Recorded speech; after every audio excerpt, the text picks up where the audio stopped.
সূরা আল কদর। বিসমিল্লাহির রহমানির রহিম। রহমান রহিম আল্লাহ তাআলার নামে।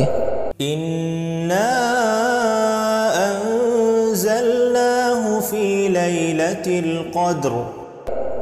অবশ্যই আমি এই গ্রন্থটি এক মর্যাদাপূর্ণ রাতে নাজিল করেছি।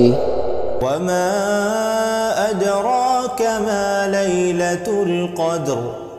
তুমি কি জানো সে মর্যাদাপূর্ণ রাতটি কি? লাইলাতুল কদরি খায়রুম মিন আলফি শাহর। এ মর্যাদাপূর্ণ রাতটি হচ্ছে হাজার মাসের চেয়ে উত্তম।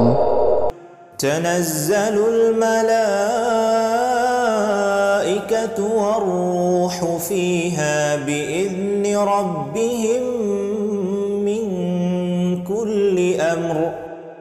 এ রাতে ফেরেশতারা ও তার সর্দার রূহ জিবরাইল তাদের মালিকের সব ধরনের আদেশ নিয়ে জমিনে অবতরণ করেন। সালামুন হিয়া হাত্তা মাতলাইল ফজর। সে আদেশ বার্তাটি হচ্ছে চিরন্ত প্রশান্তি, তা উচ্ছ্বাস অভিভার পর্যন্ত অব্যাহত থাকে।